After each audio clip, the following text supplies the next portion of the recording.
Ketika aku masih di bawah, mereka ini adalah orang-orang yang menemani aku betul-betul dalam duka, ya. Jadi kalau banyak orang yang bilang di saat susah itu di saat susah itu sulit untuk mencari sahabat, itu aku malah nggak ngerasain. Ketika aku masih di bawah, banyak banget teman-teman yang membantu aku, yang mengulurkan tangan gitu ya. Teman, keluarga, banyak banget orang yang baik sama aku, yang menawarkan bantuan. Tapi ketika pelan-pelan aku sampai di atas, bahkan sahabat terbaik aku yang dulu ya menolong aku secara finansial ketika masih kuliah, ketika aku sudah kerja berbalik memusuhi aku.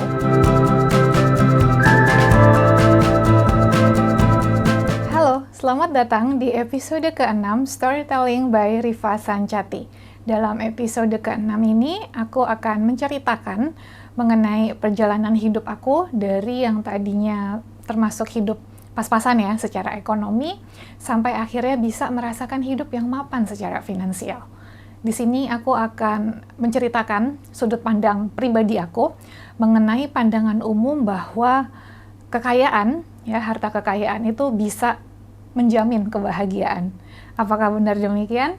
Temukan jawabannya dalam episode yang satu ini.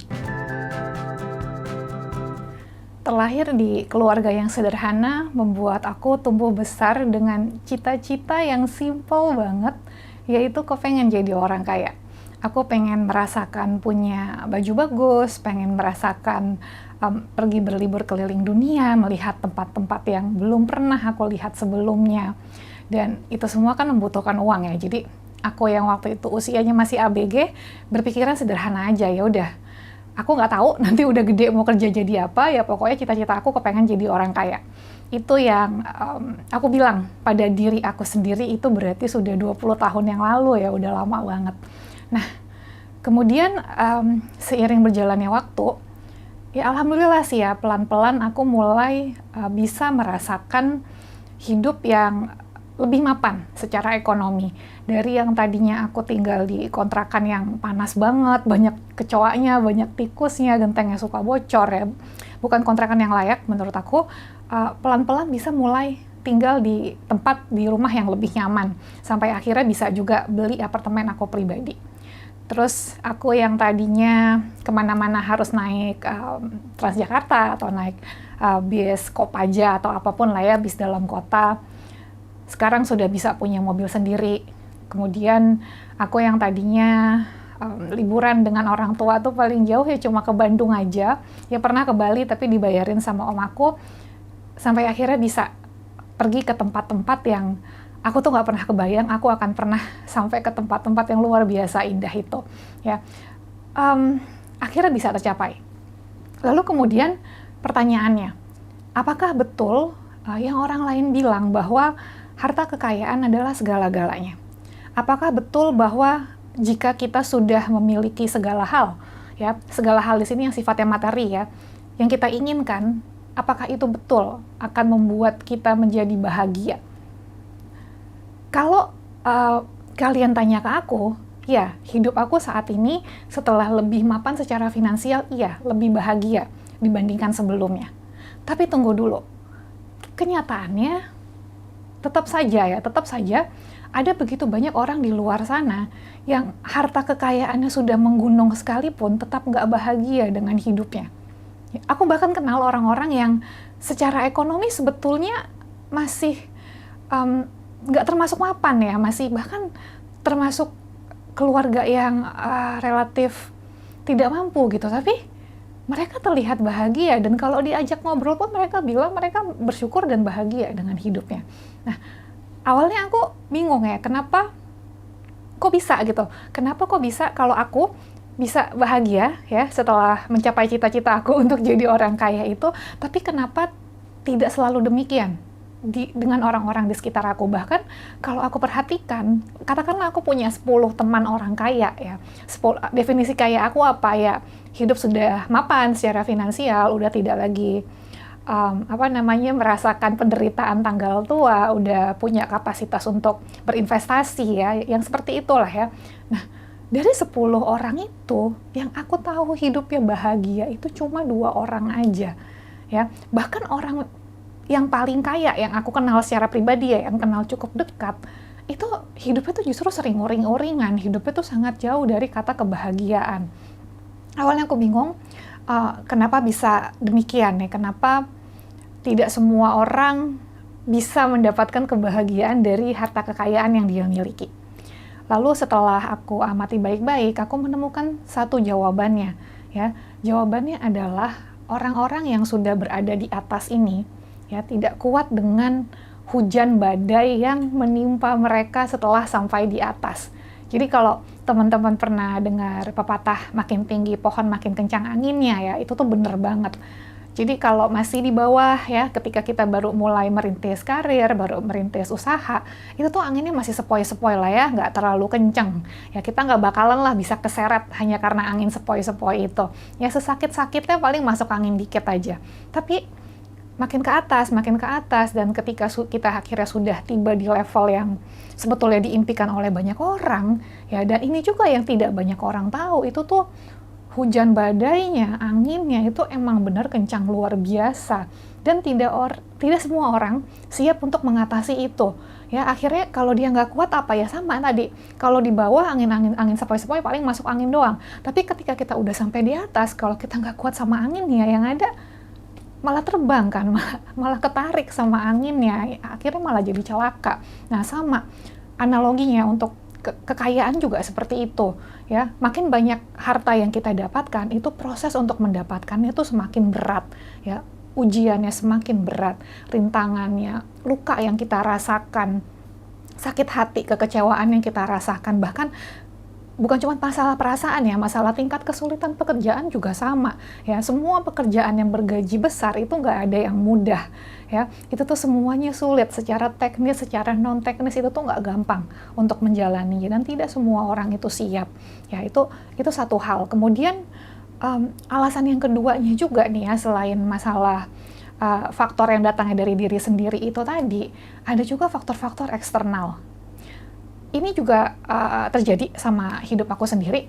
Jadi adalah ya beberapa sahabat yang ketika aku masih di bawah, mereka ini adalah orang-orang yang menemani aku betul-betul dalam duka ya.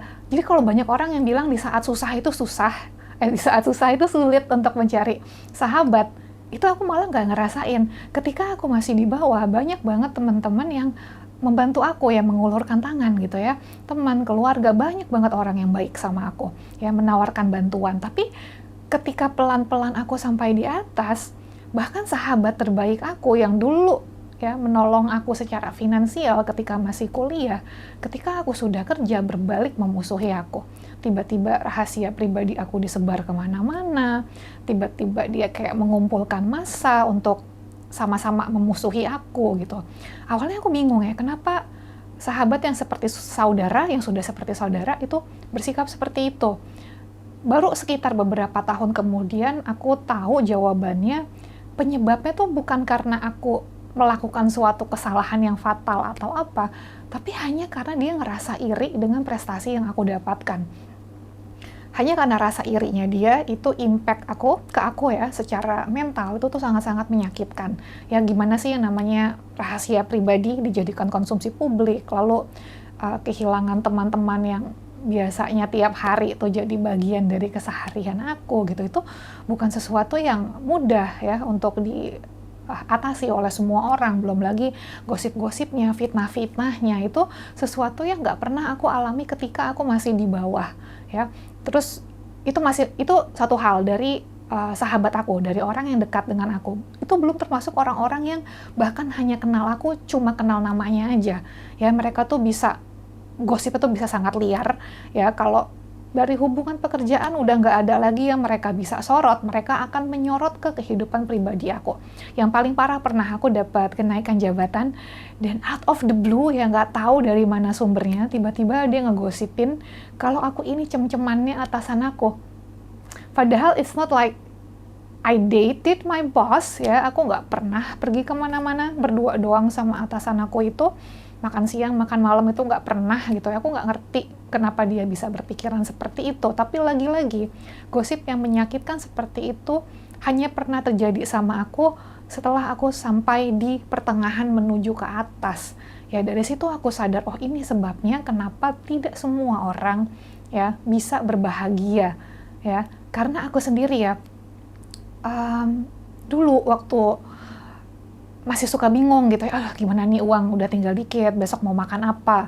Sampai waktu itu karena uang jajan dari orang tua tinggal sedikit, sampai aku makan satu porsi berdua sama adik aku. Di saat-saat hidup aku masih seperti itu, aku tuh nggak pernah stres sampai ngerasain depresi. Aku nggak pernah sedih sampai nangis-nangis. Ya, tapi ketika aku udah mendapatkan apa yang aku inginkan secara finansial, baru di situ pertama kalinya aku merasakan yang namanya kekecewaan yang sangat dalam. Baru aku merasakan yang namanya depresi. Baru aku merasakan marah yang semarah-marahnya. Ya, lagi-lagi di situ aku juga sadar bahwa itu dia yang bikin, bukan cuman aku ya, bukan cuman aku, itu yang bikin semua orang juga yang sudah sampai di atas ya, membenarkan bahwa memang ketika sudah sampai di atas itu anginnya luar biasa. Ya, cuma bedanya ya, alhamdulillah, dan ini yang aku sangat syukuri dari diri aku sendiri adalah aku mampu bertahan melewati badai itu. Oke, aku pernah sedih, aku pernah shock, aku pernah depresi, aku pernah mengurung diri, tapi nggak berlama-lama. Ya, setelah itu aku bisa move on, aku bisa, ya udah, kalau mereka jahat sama aku, ya, they are no longer my person. Ya, mereka bukan lagi orang yang baik untuk aku. Jadi ya sudah, aku tinggalkan. Ya, aku fokus dengan hidup aku yang baru, teman-teman aku yang baru, dunia aku yang baru. Tapi sayangnya, memang tidak semua orang bisa melakukan hal itu. Itu pun baru aku sadari akhir-akhir ini ya, bahwa ternyata memang tiap orang tuh punyalah luka besarnya masing-masing, dan tidak semuanya mampu untuk benar-benar menyembuhkan lukanya itu. Berkaca dari pengalaman pribadi aku itu, ada kalanya aku bertanya-tanya sama diri sendiri.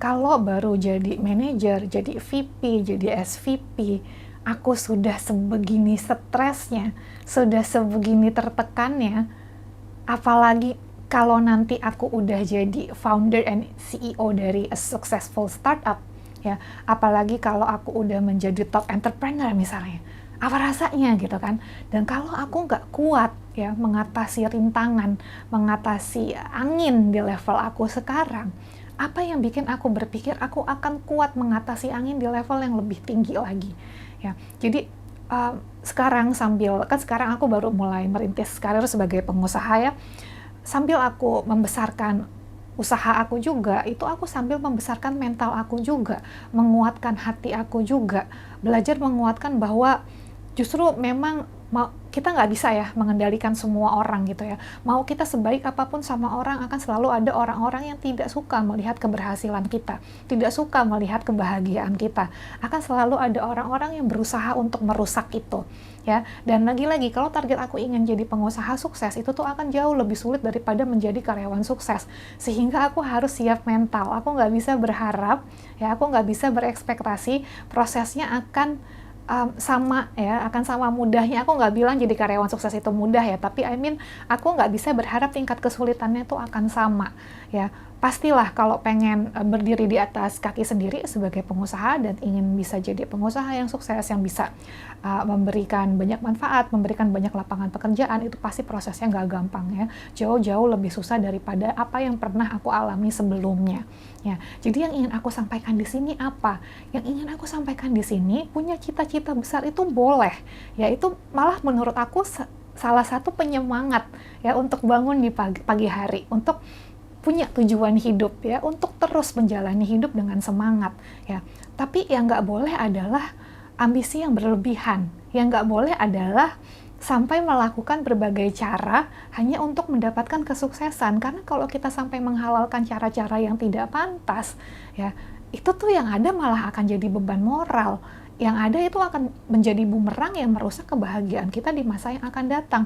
Kemudian jangan juga karena sebegitu mementingkan karir, sebegitu mementingkan ambisi untuk jadi orang kaya, kita sampai melupakan orang-orang di sekitar kita. Kita tidak lagi making times, kita tidak lagi menyempatkan untuk berkumpul dengan keluarga dan sahabat kita misalnya. Kenapa? Karena ketika angin itu sedang kencang-kencangnya, ya, support system dari orang-orang di sekitar kita itu akan sangat-sangat membantu. Ya, itu akan membantu untuk menguatkan kita.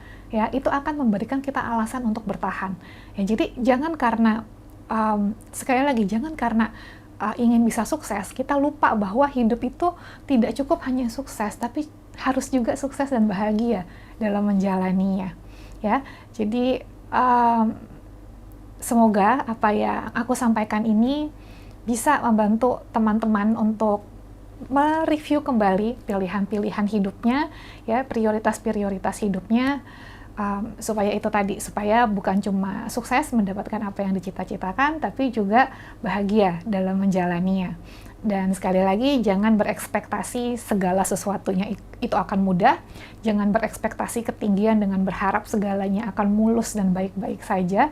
Ya, lebih baik prepare for the worst, siapkan mental, ya, punya kebesaran hati gitu ya, supaya kita betul-betul siap untuk menyambut cita-cita terbesar dalam hidup kita ini. Kalau teman-teman masih pengen tahu lebih lanjut mengenai perjalanan hidup aku, bisa baca buku aku yang judulnya The Little Handbook for Big Career. Di situ lebih ke perjalanan karir aku sih ya, yaitu tadi yang perjalanan dari mulai cita-cita kepengen jadi orang kaya sampai akhirnya pelan-pelan bisa mewujudkan karir impian aku. Bukunya bisa kamu beli di Tokopedia, Shopee, dan Google Playbook. Finally, thank you for watching. Jangan lupa like dan jangan lupa subscribe. Bye-bye.